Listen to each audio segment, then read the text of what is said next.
Okay, so you've just been promoted into your new management role and you're super excited and you know you can do well. But then this little voice comes in and it says, I don't know what the hell I'm doing. I'm going to be found out. My people aren't going to like me. Then I'm going to get demoted. It's normal for new managers and leaders to feel unsure of themselves. But I'm here to tell you that you have what it takes to be an outstanding leader, and I'm going to help you to do it. Of course, you want to be good at what you do. You want people to think highly of you. You want them to think you're smart. You want them to think that you can handle anything that comes your way. You also want a team that loves you, respects you, performs really well, and is highly engaged. Who wouldn't want that? And of course, you want to get promoted and make lots of money. You want to feel highly confident, less stressed. You want balance in your life. Is there anything I forgot? I'm passionate about what I do because I know what it feels like to feel stressed out, frustrated, and unsure of myself. I worked in corporate America for over 15 years, feeling overwhelmed, constantly questioning my abilities, but pretending I was confident on the outside. The tools and methods I'm going to teach you helped me change my life for the better, and that put me in the position to help others. So for the past 8 years, I've helped more than 500 outstanding leaders overcome these challenges too. I help them to become more confident, less stressed, and to become outstanding leaders. So the first step to becoming more confident and less stressed in your role as a leader is to get real.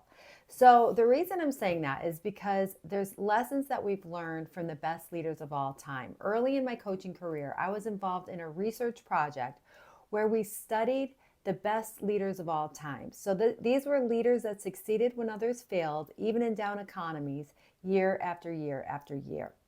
And we found that they did a lot of things really well, but there was some things that kept coming up again and again. And there was three attributes that the best leaders share.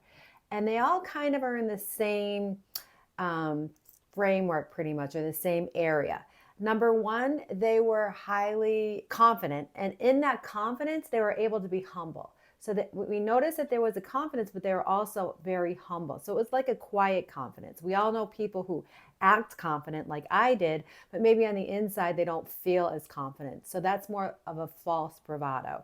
So they were humble. That's the first thing. The second thing is that they were authentic. They were not scared to show up as they really were, which is really hard to do when you're second guessing yourself or you feel like an imposter in your role. So that's something that I want to help you to do so that you can show up better. And that will help you to actually increase your confidence and to feel less stressed and for other people to really respect you and love you as a leader. And the third thing, and this is kind of what they used to become confident and to be able to be real, was to get vulnerable. So they were willing to go first. So I've coined the term the transformational 2% leader because these leaders were really amazing at what they did. They were really smart. They could easily have told people, you know what, do it my way because I know the right way to do it. But they were so humble that they were willing to learn from anyone at any level, and they were willing to admit when they were wrong. And that takes guts. So I've coined the term the transformational 2% leader for these leaders because they're about 98% amazing, just like you, but they're so motivated to continually grow that the work they do to be better is in that remaining 2%. They make small shifts every day to be better. So what can you do? How can you show up in a way where you feel really good about yourself and you can be a little bit more real or authentic without worrying about what people are going to think about you, and you can be willing to go first and be vulnerable? And that, I will be the first to tell you, that's super scary. So the first step toward that, though, is to get honest with yourself about how you show up. So you have some really amazing superpowers. You wouldn't be here if you didn't, if you weren't good at what you did. You got promoted for a reason. Maybe you've been doing this for a while. Most of the people that I work with have been doing this at least or 5 years or less, or you might be brand new to managing people, or you might have been managing people for a long time. But most people, and I'm going to tell you from my experience coaching lots of high-level leaders, even high-level leaders don't always know how to show up this way. So I'm going to teach you how to do it. And the first step is to understand what you're really good at, but then to also understand the secret that I'm going to tell you. So your biggest weakness is actually your biggest strength in overdrive. So I'm going to repeat that. Your biggest weakness is actually your biggest strength in overdrive. So what do I mean by that? So we all have these basic needs that we need to fulfill from when we're really young. We all need to feel safe and secure. We all need love, right, from whoever cares for us and connection. And we all need to feel good enough or worthy. And when we're young, we will do whatever we can with the tools we have at hand to meet these needs. But because our rational mind isn't fully developed when we're young, when we find something that works, we tend to overuse it. So I call that your wrench. It's kind of like having a wrench in your toolbox only, and using that wrench when you need a screwdriver or a hammer. So your wrench might be really good at getting you what you want. Maybe you are like me. I'm going to give you my wrench, or what I'm really good at. What I'm good at is my tenacity and my high, positive, passionate energy. And those things have gotten me far in life. They've helped me to persevere when things get tough. But in overdrive, because they can go into overdrive, that energy and that tenacity can become off-putting to others, because I don't slow down enough to really look at the big picture sometimes when I'm in that state. And it can lead to burnout. And it's led to burnout for me many times in my life. And it's led to a high level of anxiety, and for people not to really respect me in my role as a leader. And for me to have issues at home, especially with my husband, because he's the one who gets the brunt of it. So you have something that's gotten you where you are. And I'm not telling you you have to change that.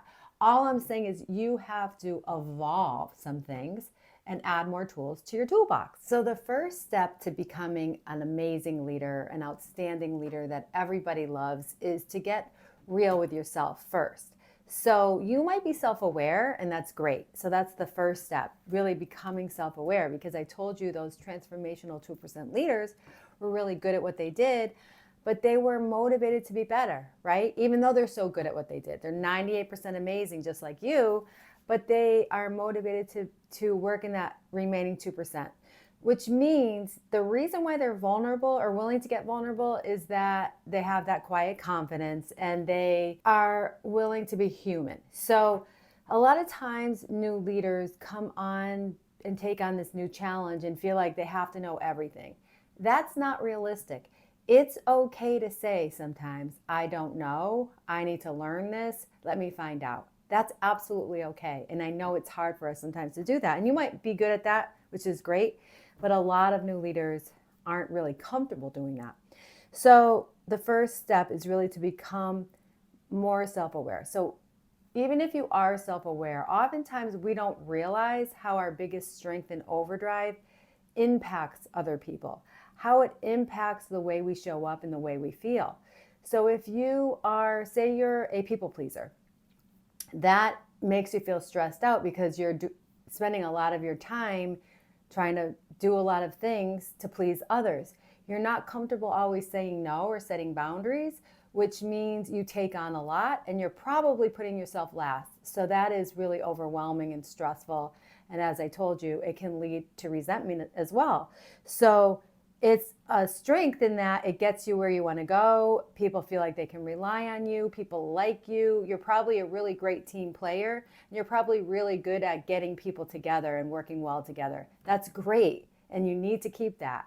In overdrive, the area that you could have a challenge with is setting boundaries. We'll start with that, right? And if you're not setting really good boundaries and communicating really clearly and directly, that's going to impact how people see you as a leader. So what got you here isn't going to get you where you want to go. But I just want to, before we move on to kind of how I'm going to help you to take that first step to not only become more self-aware, because you probably already are pretty self-aware, but I want you to understand how your biggest superpower could sometimes be causing you to feel stressed, less confident, and sometimes be inhibiting your growth as a human being and as a leader. But before we get to that, I want to make a point on vulnerability. So when I say vulnerability, I don't mean that you're going to go into work and you're going to like just talk about all your deep, dark secrets, or you're going to open up about all your personal information. That's not at all what I'm saying here. What I'm saying is that you're going to be real. You're going to be human. Allow yourself to be human, to ask questions, to make mistakes, to show up as a messy person that we all are. I'm not saying you're going to be flaky or anything, but you're going to be more real, and you're not going to feel like you have to be a certain way to have people like you, respect you, think you're good enough. So many of the new leaders I see feel like, or not, and again, not even just new leaders, people that I've seen that have led people for a long time are really like kind of hiding what they're really feeling, and they're feeling a lot of stress, and that's because they're trying to fit their round peg in square holes. They're trying to be who they think people want them to be, but their superpower is in being their true self.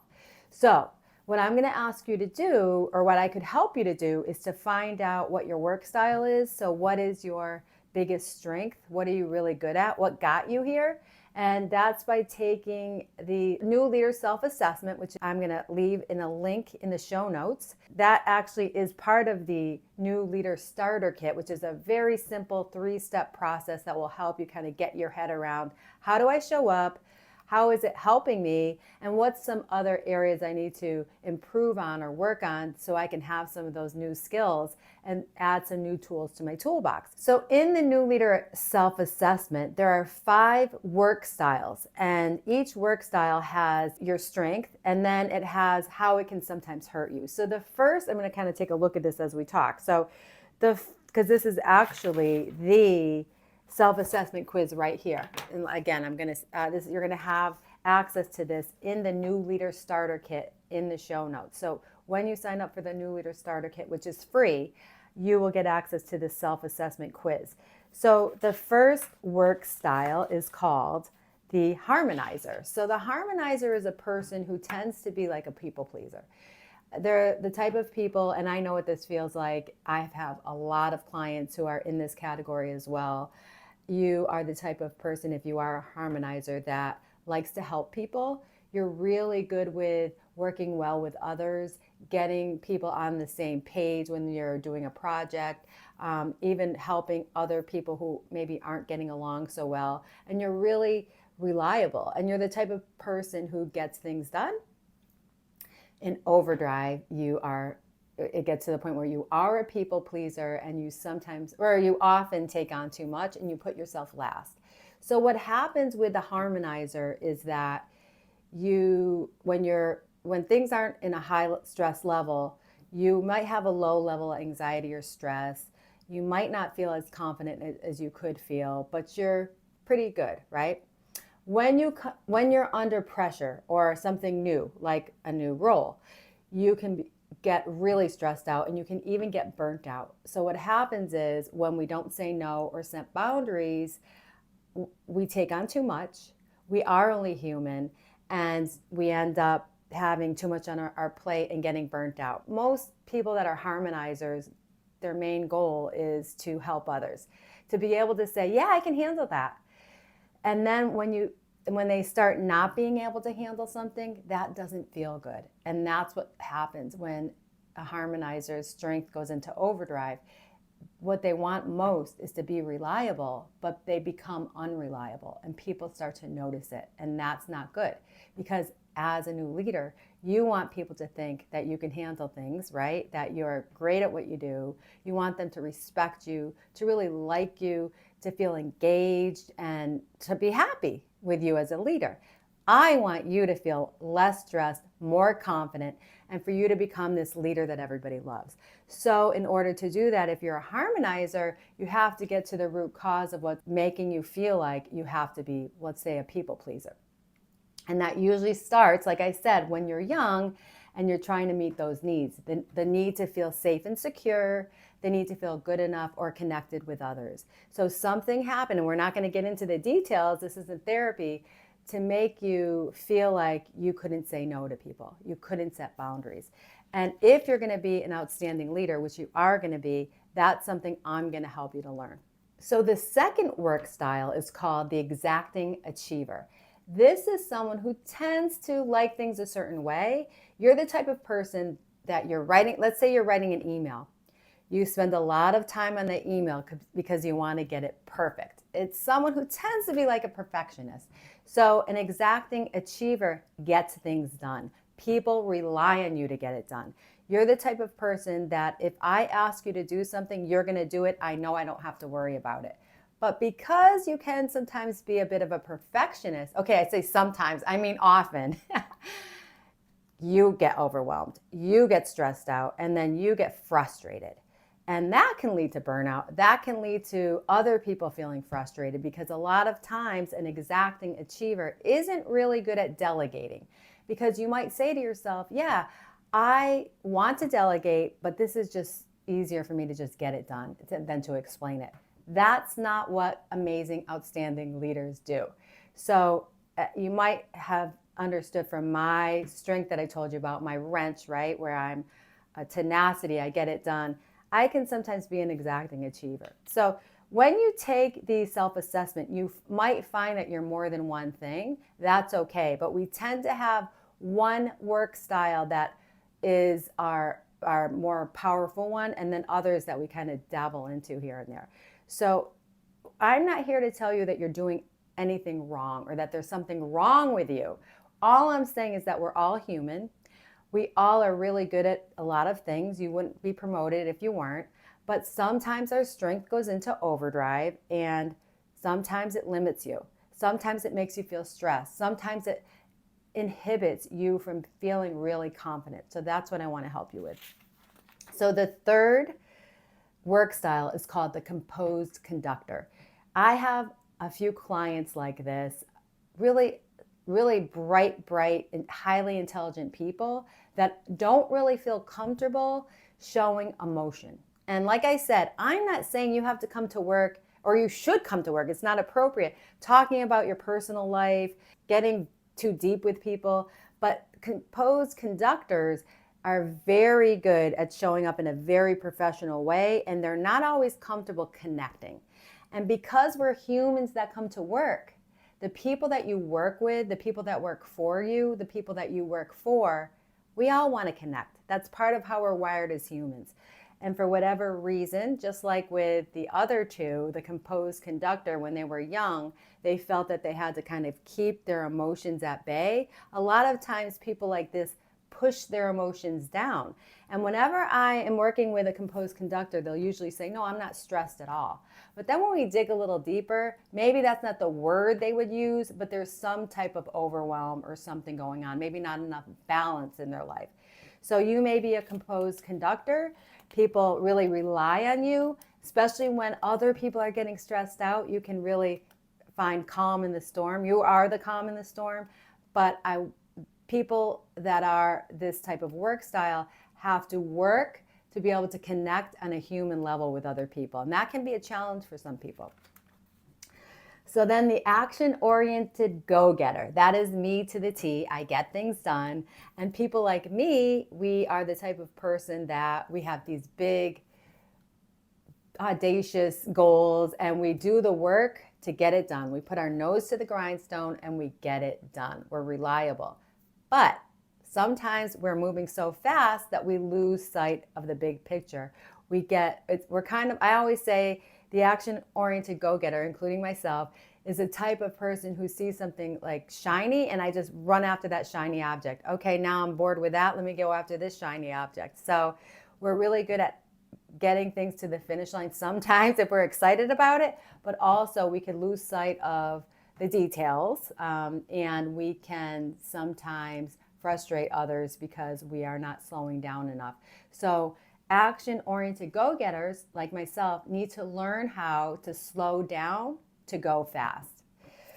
All right, so the last one is, bear with me, the analytical strategist. I have a lot of clients like this. I have CFOs, people that are in IT, lots of beautiful, wonderful clients that are analytical strategists. These people tend to be very good with details, very good with process. We need people like you because without people that are good with process, these action-oriented go-getters like me wouldn't get anything done.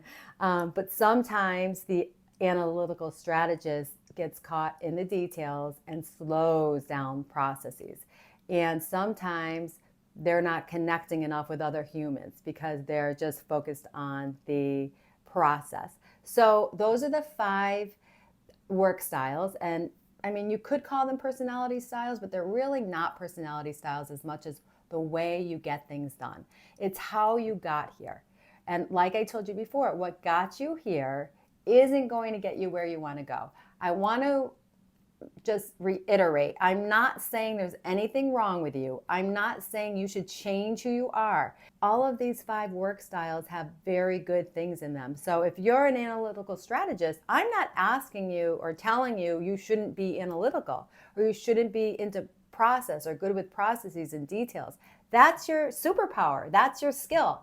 What I am telling you is you, in order to be happier, more confident, less stress, and to become an outstanding leader that everybody loves, it's important for you to expand your skills and to add more tools to your toolbox and to understand how sometimes your biggest strength can become your biggest weakness, especially when it goes into overdrive, especially when you're under pressure. If you have any questions on that, leave a comment below and I will absolutely answer those questions. So I want to end with this in this video today in the podcast.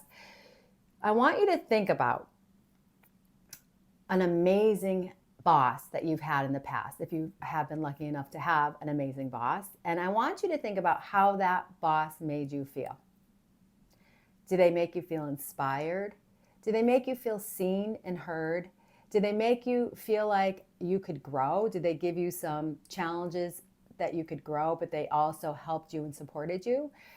That is an amazing feeling. And every time you are in the position of leading others, you really have to think about, how would I want to feel if I were these people? Now I want you to think of a boss that you had that wasn't so good. I've had a couple really bad bosses, and I want you to just put yourself in the position of what it felt like if you had a bad boss, like I have, what it felt like when you had that boss. How did that boss make you feel? For me, it was stressed out, really, anxious, unsure of myself, and I didn't feel supported. So this is the thing. Nobody wakes up and says, I want to make these people anxious. I want to make them stressed out. I don't want to support them. Absolutely not. These people want to do well. But because they have stress and anxiety, they push that stress and anxiety onto their people. So in order to feel really great and to be an outstanding leader, you have to make sure that you address what could be limiting you and causing you stress and causing you not to feel confident. Because when a leader doesn't feel confident, they're wanting approval and they're competing with you for that approval from others. That's not a good feeling. So that's why we are starting with you, so you can lead yourself first so that you can be an outstanding leader for others. And I keep coming back to how you feel. You are meant to feel energized, confident, and excited by what you do, not stressed out, overwhelmed, unsure of yourself. And that's the first step. So again, in the show notes, I'm going to leave you the link to the new leader starter kit. And in that kit, you're going to be, and that's free, totally free. You're going to be able to take the new leader assessment to see what your work style is. And then you're going to start to understand what you're amazing at and what could be limiting you from reaching your full potential and from feeling confident and less stressed. I'm so excited to start this journey with you, and I will talk to you next week. Have a great day.